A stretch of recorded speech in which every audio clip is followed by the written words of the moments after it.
लीजिए सुनिए डेनियल डिफो के लिखे उपन्यास रॉबिन्सन क्रूसो का भाग 4 क्रूसो का भागना मेरी यानी समीर गोस्वामी की आवाज में। एक बहुत बड़ी डोंगी मेरे अधीन हुई।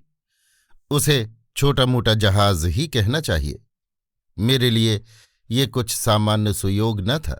जब मेरे मालिक चले गए तब मैं मछली पकड़ने का बहाना करके भागने का उद्योग करने लगा, किंतु भागकर किस ओर कहाँ जाऊंगा इसका कुछ ठीक न था। केवल वहां से किसी तरह भाग निकलना ही मेरा उद्देश्य था। मैंने जल यात्रा के लिए कुछ अधिक परिमाण में खाद्य सामग्री लेने के अभिप्राय से छल करके मूर से कहा, मालिक के लिए जो खाने की चीजें लाकर रखी हैं वे हम लोग खा लें, ये ठीक नहीं। हम लोग अपने लिए कुछ खाद्य अलग ले लें। उसने भी मेरे प्रस्ताव को स्वीकार कर कहा, हाँ ये बात सही है। फिर वो बड़ी फुर्ती से एक बहुत बड़े टोकरे में खाने की सामग्री और 3 घड़ों में मीठा जल भर कर ले आया। मूर जब खाद्य वस्तु लाने गया था तब मौका पाकर मैंने भी कुछ खाने पीने की वस्तुएं लाकर इस ढंग से वहां रख दी कि जिसके देखने से मालूम हो कि वो पहले ही से मालिक के लिए लाकर रखी गई हैं। खाने पीने की वस्तुओं के अतिरिक्त मैंने 20-25 सेर मोम, थोड़ा सूत, 1 कुल्हाड़ी, 1 कुदाल और 1 हथौड़ी चुपचाप छिपाकर नाव में रख ली थी।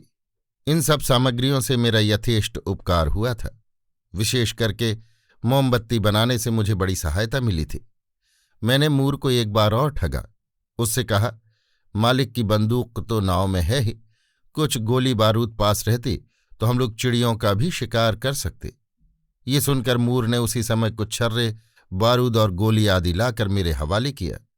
मैंने उन चीजों को अपने पहले के लाए हुए सामान के साथ रख दिया। इस प्रकार भागने का सब सामान ठीक करके हम लोग रवाना हुए। बंदर के सामने जो किला था उसके पहरेदार हमारे परिचित थे, इसलिए उन लोगों ने मुझ पर विशेष लक्ष्य न किया। हम लोग बंदर से 1.5-2 मील पर जाकर नाव का पाल गिराकर मछली पकड़ने लगे। उस समय हवा मेरी इच्छा के विरुद्ध बह रही थी। उत्तरीय वायु बहने से मैं स्पेन के उपकूल या केडीज उपसागर में जा पहुंचता, किंतु हवा जैसी चाहे बहे, मैं इस कुत्सित स्थान को त्याग कर जरूर जाऊंगा, ये मैंने दृढ़ संकल्प कर लिया था। पीछे जो भाग्य में बदा होगा होगा। भविष्य की चिंता भविष्य में की जाएगी। अभी जिस तरह हो यहां से रफू चक्कर होना ही ठीक है। हम लोग बड़ी देर तक बंसी डाले बैठे रहे पर एक भी मछली नहीं पकड़ सके। कारण ये था कि मछली मेरी बंसी को निगल भी जाती थी तो भी मैं लग्गी को नहीं खींचता था। मैंने मूर से कहा, यहां मछली पकड़ने की सुविधा ना होगी, जरा गहरे पानी में चलो। वो राजी हो गया। वो नाव के अग्रभाग की ओर था। उसने पाल तान दिया। मेरे हाथ में नाव खेने का लग्गा था। मैं धीरे धीरे नाव को खेकर किनारे से 1-1.5 मील दूर ले गया। तब मैंने मछली पकड़ने का बहाना करके नाव को ठहराया और उस बालक के हाथ में लग्गा देकर मैं नौका के सम्मुख की ओर गया। वहां जाकर मानो मैं कोई चीज खोज रहा हूं इस तरह का भाव दिखाकर मैं मूर के पीछे गया और एकाएक उसकी कमर पकड़कर खूब जोर से उसे उठाकर पानी में फेंक दिया। वो समुद्र में गिरकर सूखी लकड़ी की तरह तैरने लगा। वो नाव पर बिठा लेने के लिए विनती करके कहने लगा कि चाहे जितनी दूर चलो, मैं बिना किसी उज्र किए तुम्हारे साथ चलूंगा। वो तैरने में अत्यंत कुशल था। वो मेरी नाव के पीछे पीछे बड़े वेग से तैर कर आने लगा। उस समय हवा का इतना जोर न था, इससे आशंका होने लगी कि वो नाव को शीघ्र ही पकड़ लेगा। तब मैं झट बजरी की कोठरी में से बंदूक ले आया और मूर की ओर लक्ष्य करके कहा, देखो मैं तुम पर प्रहार करना नहीं चाहता और यदि तुम गोलमाल ना करोगे तो तुम पर अस्त्र प्रहार करूंगा भी नहीं। तुम तो तैरना खूब जानते हो। अभी समुद्र भी शांत है, इसलिए तैरकर समुद्र के किनारे चले जाओ। यदि तुम मेरे पास आओगे तो समझ रखो मैं इसी बंदूक से तुम्हारी खोपड़ी उड़ा दूंगा। जिस तरह भी हो मैं स्वतंत्र होने का संकल्प कर चुका हूं। ये सुनकर वो मुंह फिराकर किनारे की ओर जाने लगा। वो जैसा तैराक था उससे वो निस्संदेह बिना किसी क्लेश के किनारे पहुंच गया होगा। एक जूरी लड़के को डुबाकर मैं मूर को साथ ले लेता तो मुझे बहुत सुविधा होता, किंतु उस पर विश्वास न था। मूर के चले जाने पर मैंने उस छोकरे की ओर घूमकर कहा, क्यों रे लड़के, तू मेरा विश्वास पात्र होकर रहेगा ना? नहीं तो तुझे भी समुद्र में डाल दूंगा। उसने मेरे मुंह की ओर ताक कर ऐसे सरल भाव से हंसकर शपथ की कि मैं उस पर अविश्वास न कर सका। मूर जब तक तैरता हुआ दिखाई दिया था तब तक मैंने नाव की मांगी को समुद्र की ही ओर घुमा रखा था, मानो मैं जिब्राल्टर मुहाने की ही ओर जा रहा हूं। जिसके हृदय में किंचित भी बुद्धि का लेश होता वो इसी तरह सोचता, क्योंकि कौन ऐसा होगा जो अपनी खुशी से असभ्य देश में रहकर नरशत्रु काफिर या हिंस्र जंतु के मुंह में पड़ने की इच्छा करेगा। मैं सायंकाल के अंधकार में अंतर्हित होने की इच्छा से नाव की गति को घुमा फिराकर किनारे के आसपास से होकर दक्षिण और पूरब की ओर जाने लगा। उस समय हवा खूब ठिकाने से बह रही थी, समुद्र भी स्थिर था। मेरी नाव पाल के सहारे चल पड़ी। दूसरे दिन पिछले पहर जब मैंने समुद्र का तट देखा तब मैं शैली बंदर से करीब 150 मील दक्षिण की ओर जा पड़ा था। वहां एक भी मनुष्य मेरे दृष्टिगोचर न हुआ। इससे जान पड़ा कि मैं मरक्को के सुल्तान या निकटवर्ती ऐसे ही किसी राजा के राज्य से बाहर निकल आया हूं। मैं किस मुल्क में आ पहुंचा इसका कुछ ठिकाना नहीं। मूर लोगों के हाथों फिर बंदी हो जाने का भय मेरे हृदय में यहां तक प्रबल था कि कहीं पर रुकने या स्थल में ठहरने की मेरी हिम्मत न पड़ती थी। वायु का क्रम 5 दिन तक बहुत अच्छा था। मैं भी 5 दिन तक बराबर चलता ही रहा। नाव का पाल भी इस बीच में कहीं नहीं उतारा। 5 दिन के बाद हवा प्रतिकूल होकर दक्खन ही बहने लगी। तब मैंने निश्चय किया कि यदि कोई जहाज मेरे पकड़ने के लिए पीछे आता भी होगा तो प्रतिकूल वायु के कारण उसकी गति रुद्ध होगी व उसे संतोष करके लौट जाना पड़ेगा। अतएव अब लंगर डालने में कोई क्षति नहीं। ये सोचकर मैंने एक छोटी नदी के मुहाने में लंगर डाला। वो नदी कहाँ से निकलकर किस देश से होते हुए ही समुद्र में आ मिली है या उसका नाम क्या है, इन बातों का कुछ भी ठीक पता न लगा। ना वहां किसी आदमी को ही मैंने देखा। देखने की लालसा भी न थी। उस समय मेरे मन में यदि कुछ इच्छा थी तो केवल सुस्वादु जल की। मैं इस मुहाने में संध्या समय पहुंचा। अंधकार होते न होते हम लोगों ने जंगली जानवरों की इतनी अद्भुत भयंकर गुर्राहट और चीत्कार सुना जिससे भय के मारे हमारे प्राण सूख गए। वे कौन पशु थे और कैसे थे ये हम लोग ना जान सके। हम सारी रात भय विह्वल दशा में पड़े रहे। एक बार भी नींद न आई। बड़े बड़े वन्य पशु समुद्र के जल में प्रवेश कर रात भर स्नान, क्रीड़ा और भीषण चीत्कार करते रहे। आखिर हमने उन जंतुओं में से एक को नाव की ओर तैर कर आते देखा। उसकी गुर्राहट और श्वास निश्वास के प्रक्षेप से जान पड़ा कि वो बहुत ही बड़ा हिंस्र जंतु होगा। एक जूरी ने कहा, वो सिंह है। मैं सिंह के संबंध में जो कुछ जानता था उससे मैंने भी वही निश्चय किया। बेचारा एक जूरी भय से मृत प्राय होकर लंगर उठाकर नाव खोल देने के लिए मुझसे अनुरोध करने लगा। मैंने कहा, नहीं, लंगर उठाने की कोई जरूरत नहीं। यदि जरूरत होगी तो लंगर की रस्सी को बढ़ा दूंगा।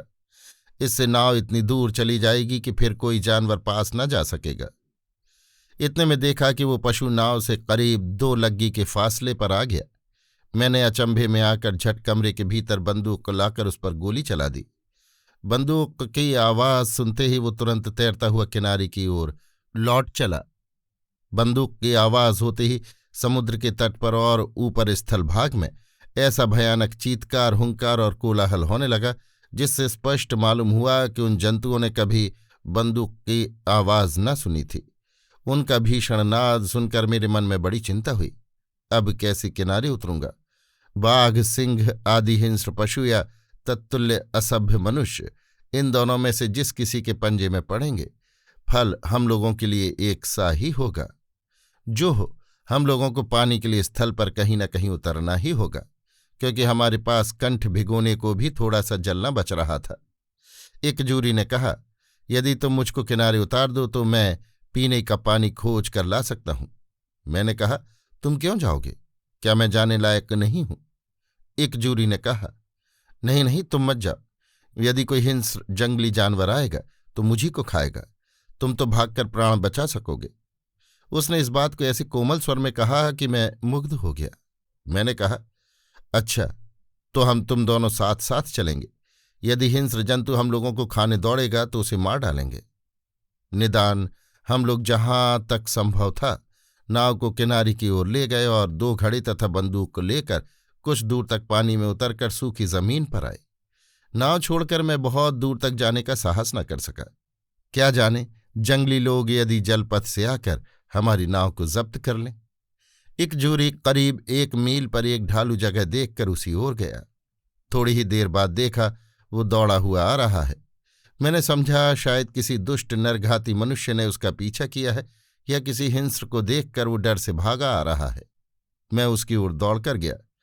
उसके समीप जाकर मैंने देखा वो खरगोश के मानिंद एक जानवर को मारकर पीठ पर लटकाए लिए आ रहा है। ये देखकर मैं बहुत खुश हुआ। मैंने उसका मांस चखकर देखा, अच्छा सुस्वादु था। विशेष आनंद मुझे इस बात से हुआ कि इकजूरी को मीठा पानी मिल गया और किसी जंगली आदमी ने उस पर आक्रमण नहीं किया। इससे वो भी बहुत प्रसन्न था। पानी के लिए हम लोगों को विशेष कष्ट न उठाना पड़ा, क्योंकि नदी का जल भाटे के समय मुहाने से कुछ ही दूर पर बहुत बढ़िया सुस्वादु था, जरा भी खारी न था। हम वहीं से अपनी कलसी भर लाए और खरगोश का मांस पकाकर हमने खाया पिया। उस देश में कहीं आदमी का नाम निशान तक न देखकर हम फिर वहां से चलने को प्रस्तुत हुए। इसके पूर्व एक बार हम इस देश में वाणिज्य करने आए थे। हम अटकल से इस बात का अनुभव कर रहे थे कि यहाँ से कनेरी और केपवार्ड द्वीप समूह बहुत दूर न होगा। हमारे मन में इस बात की आशा होने लगी कि अंग्रेज लोग जहाँ तिजारत करते हैं वहां पहुंचने से संभव है उन लोगों का कोई जहाज देख पड़े और वे लोग हमारा उद्धार करें। ये प्रदेश बिल्कुल जनशून्य था। मूर जाति के भय से हबशी लोग इस देश को छोड़कर दक्षिण ओर चले गए हैं। इस देश को ऊसर और हिंस्र जंतुओं से भरा जानकर मूर लोग भी इस पर अपना अधिकार नहीं जमाते, इसलिए ये देश मनुष्यों से बिल्कुल खाली पड़ा था। हम लोग यहाँ से विदा होकर पानी लेने के लिए कई बार किनारे की सूखी भूमि में उतरे थे। एक दिन सवेरे एक जगह नाव लगाकर देखा, एक बहुत बड़ा सिंह एक पहाड़ की गुफा में पड़ा सो रहा है। हमारे साथ 3 बंदूकें थीं। हमने तीनों में अच्छी तरह गोली बारूद भर दी। तदनंतर सिंह के मस्तक को लक्ष्य करके गोली चलाई। सिंह अगले पांव का पंजा मुंह पर रखे सो रहा था। इससे गोली उसके माथे में नहीं पांव में लगी।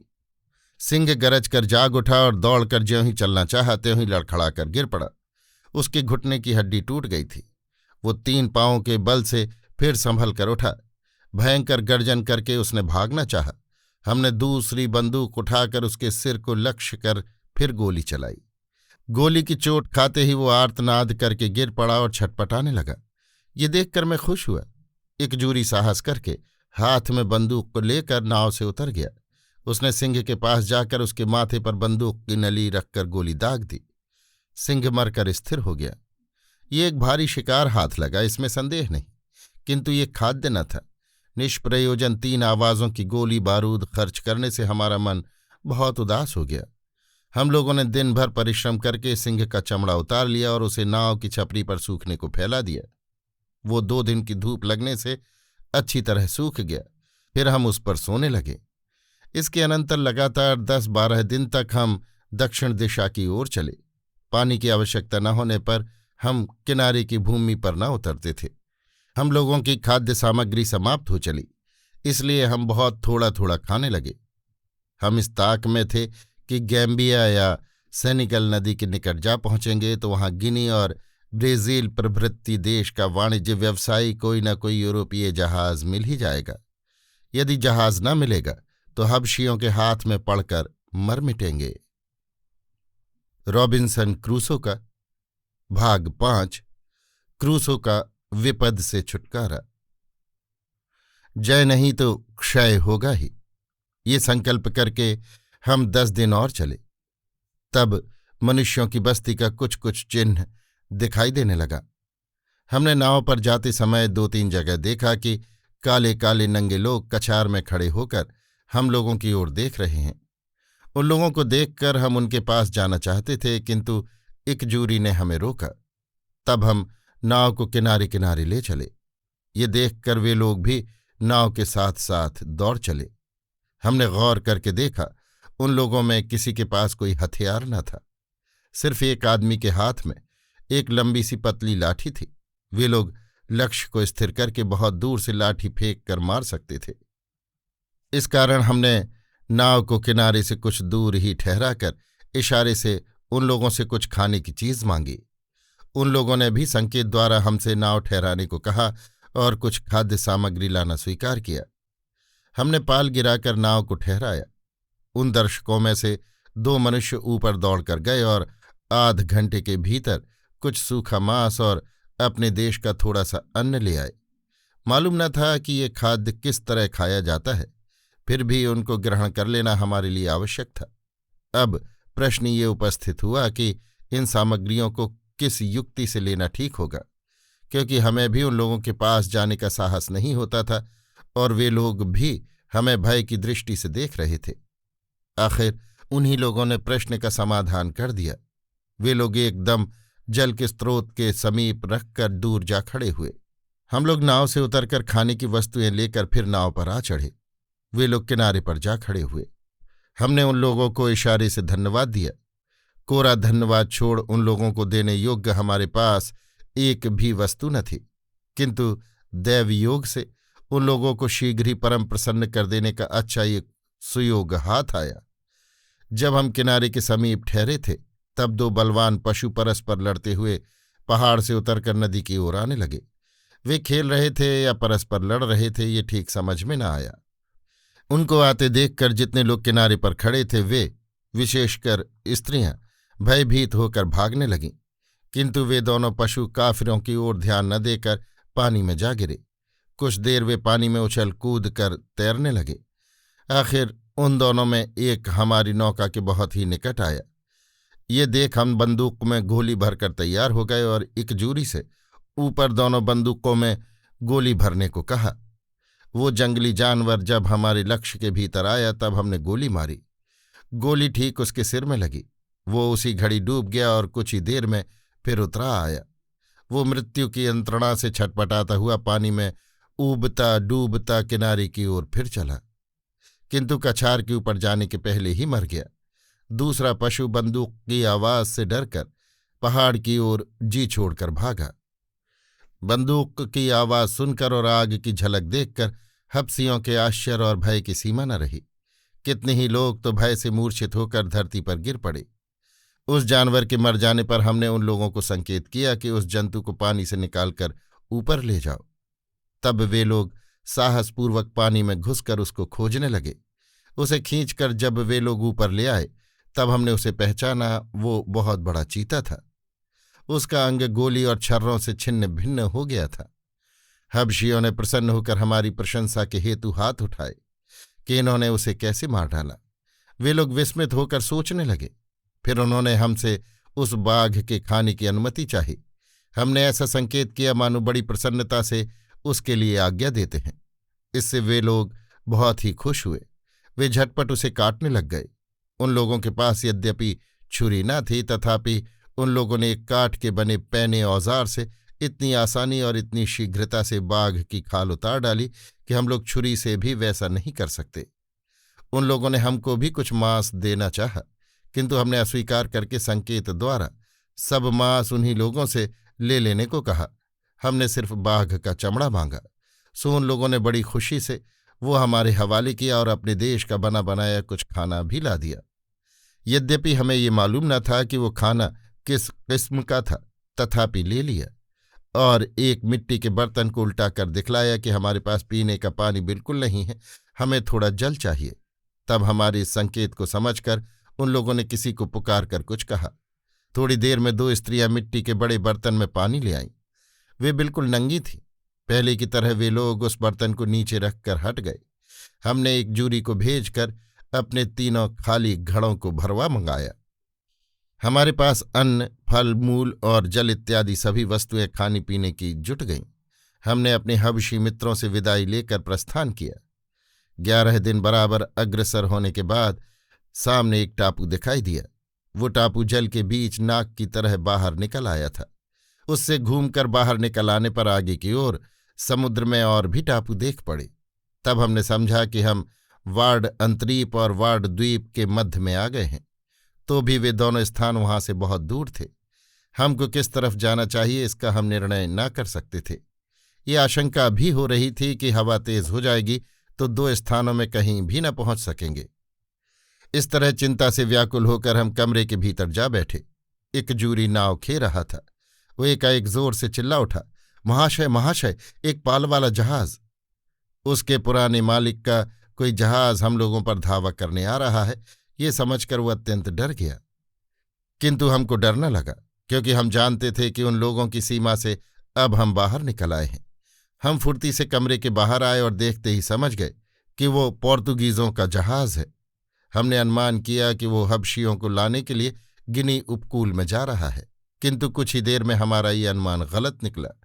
जहाज किनारे की तरफ न आकर समुद्र की ही ओर जाने लगा। तब हमने उन लोगों का ध्यान अपनी ओर आकर्षित करने की इच्छा से समुद्र की ओर नाव को छोड़ दिया। जहां तक संभव था, पाल तान देने पर भी हमने देखा कि उनकी दृष्टि का आकर्षण संकेत द्वारा करने के पहले ही वे लोग बहुत दूर चले जाएंगे। हम हताश हो रहे थे। इसी समय देखा कि वे लोग पाल गिराकर हमारे लिए अपेक्षा कर रहे हैं। वे कदाचित दूर वीक्षण यंत्र लगाकर हमें देख सकें, इस आशा से उत्साहित होकर हम झंडी उड़ाने लगे। बंदूक की आवाज करके हमने अपनी विपत्ति की सूचना दी। ये देखकर वे लोग दया करके जहाज को हमारी ओर घुमाकर लाने लगे। कोई एक पहर में हम उन लोगों के पास पहुंच गए। उन लोगों ने क्रमशः पोर्तुगीज, स्पेनिश और फ्रांस की भाषा में हमसे परिचय पूछा, पर हम उनकी एक भी भाषा न समझ सके। उस जहाज पर एक स्कॉच नाविक था। उसने जब अंग्रेजी में हमारा परिचय पूछा, तब हमने उससे कहा, हम अंग्रेज हैं, शैली से मूरों का दासत्व त्याग कर भाग निकले हैं। ये सुनकर उन लोगों ने हमें जहाज पर आने की आज्ञा दी और बड़ी दयालुता के साथ हम लोगों को तथा हमारी चीज वस्तुओं को अपने जहाज पर रख लिया। उस दुस्सह दुर्दशा और निराशा से उद्धार होने पर हमें जो आनंद हुआ उसका वर्णन नहीं हो सकता। इस उपकार की खुशी में हमारे पास जो कुछ था सब हमने जहाज के कप्तान को उपहार के तौर पर दे दिया। किंतु उन्होंने उदारता का परिचय देकर कहा, महाशय, मैं आपका उद्धार करने के बदले आपसे कुछ न लूंगा। कौन जानता है कभी मेरी भी अवस्था आप ही किसी हो जाए। यही सोचकर मैंने आपका उद्धार किया है। हम लोग ब्राजील जा रहे हैं। आप भी अपने देश से बहुत दूर जा पहुंचेंगे। आपके पास से यदि मैं आपका सर्वस्व ले लूं तो आप वहां जाकर क्या खाकर प्राण धारण करेंगे। तब जिस प्राण की आज मैंने रक्षा की है उसी के विनाश का क्या मैं फिर कारण बनूंगा। मैं आपको यूं ही ब्राजील पहुंचा दूंगा और आपकी जितनी चीजें हैं सब आपको दे दूंगा। ये सब वस्तुएं आपके भरण पोषण और घर लौट जाने के समय राह खर्च का काम देंगी। ये कहकर उन्होंने नाविकों को रोक दिया कि वे हमारी किसी चीज को न छुएं और हमारी सब चीजें अपने जिम्मे रखकर मुझे एक चिट्ठी लिख दिया। उस चिट्ठी में मिट्टी के घड़ों तक का उल्लेख था। उसका मतलब यही था कि ब्राजील में जाकर हम उस चिट्ठी के जरिए अपनी सारी चीजें सहेज लें। हमारी नाव बहुत बढ़िया थी। कप्तान ने उसे मोल लेने की इच्छा से दाम पूछा। हमने कहा, आपके साथ मोल तोल क्या, आपकी दृष्टि में जो मूल्य जचे वही दे दीजिए। इस पर उन्होंने हमें 650 रुपया देना चाहा और कहा, ब्राजील जाने पर यदि इसका दाम कोई अधिक लगावेगा तो हम भी अधिक देंगे। उन्होंने 500 रुपया देकर एक जूरी को खरीदना चाहा, किंतु जिसने मुझे स्वाधीनता प्राप्ति में सहायता दी थी उसकी स्वाधीनता बेचने का विचार मेरा न हुआ। एक जूरी के कप्तान के पास रहना स्वीकार करने पर मैंने उसे यों ही दे दिया। कप्तान ने कहा, एक जूरी यदि क्रिस्तान हो जाए तो उसे हम 10 वर्ष बाद दासत्व से मुक्त कर देंगे। हम लोग 22 दिन के बाद निर्विघ्न ब्राजील के शांत उपसागर में पहुंचे। बुरी दशा से तो उद्धार हुआ, किंतु अब क्या करना होगा, यही एक भारी चिंता थी। कप्तान के सद्व्यवहार का सम्यक वर्णन करने में हम अक्षम हैं। उन्होंने हमसे कुछ भी जहाज का भाड़ा न लिया। इसके अलावा हमने अपने पास की जिन चीजों को बेचना चाहा वे सब उन्होंने मोल ले ली। बाघ और सिंह का चमड़ा, 2 बंदूकें और मोम वगैरह बेचने पर हमें कोई 2000 रुपया मिले। यही पूंजी लेकर हम ब्राजील के किनारे उतरे। रॉबिन्सन क्रूसो का भाग 6, क्रूसो की खेती। ब्राजील में आने के कुछ ही दिन बाद कप्तान ने एक भले मानस के यहाँ मेरी सिफारिश कर दी।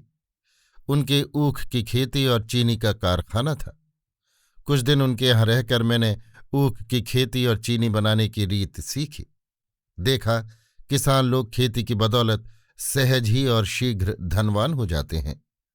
इससे मेरी इच्छा भी खेती करने की हुई। मेरे पास जो कुछ पूंजी थी उसमें जितनी जमीन मिली मैंने ले ली और इंग्लैंड में कप्तान की विधवा स्त्री के पास मेरा जो रुपया जमा था वो मंगा लेने का विचार किया। मेरे खेत से सटा हुआ जिसका खेत था वो लिस्बन शहर का एक पोर्तुगीज था। उसके माँ बाप अंग्रेज थे। नाम उसका वेल्स था। मेरी ही ऐसी उसकी भी कई बार दुर्दशा हो चुकी थी। हम दोनों 2 वर्ष तक केवल पेट भरने को अन्न संग्रह करने के लिए ही खेती करते रहे, लाभ के लिए नहीं। हम लोग क्रम क्रम से खेती बढ़ाने लगे।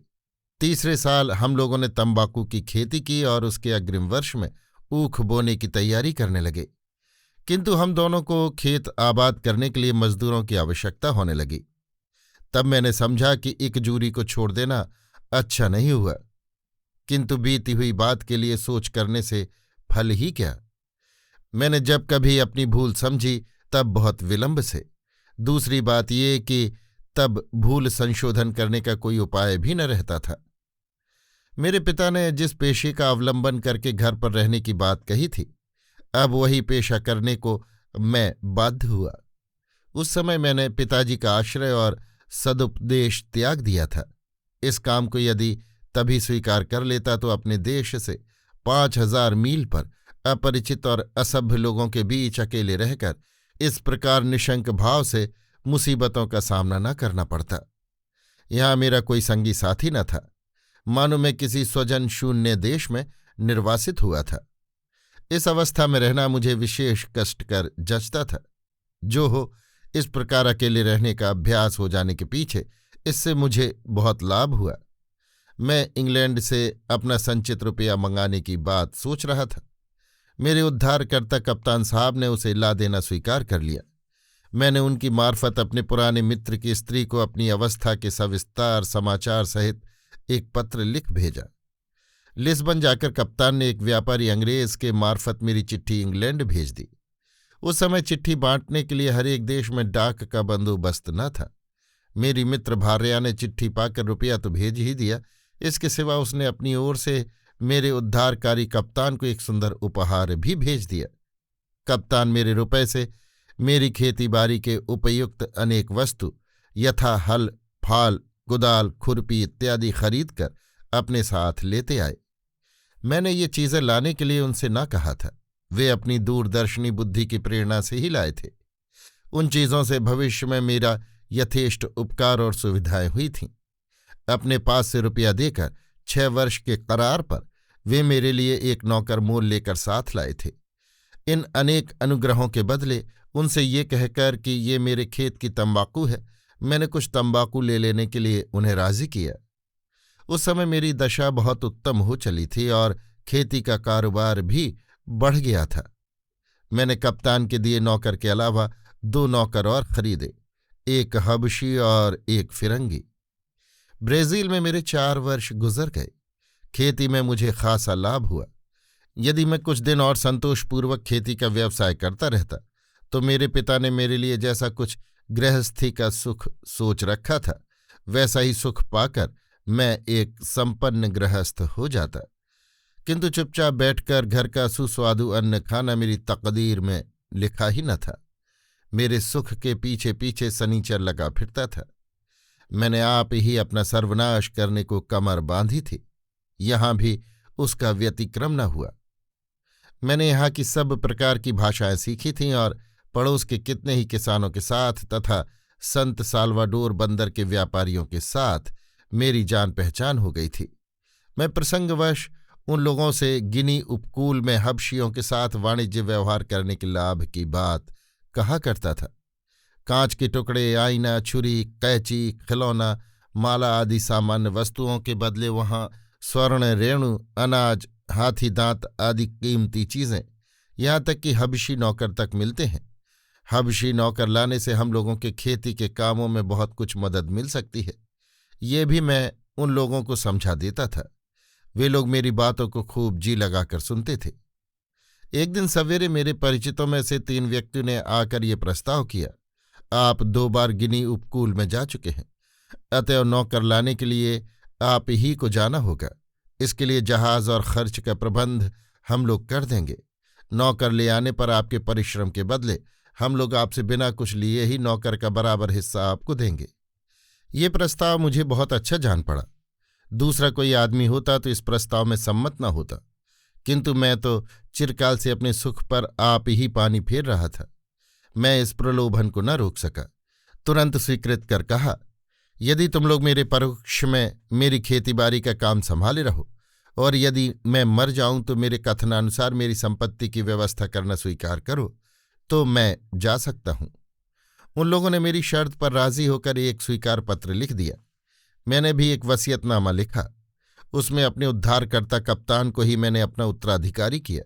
मेरी मृत्यु के अनंतर मेरी सारी संपत्ति का आधांश वे लेकर बाकी आधी संपत्ति का मूल्य इंग्लैंड में मेरे पिता के पास पहुंचा दे।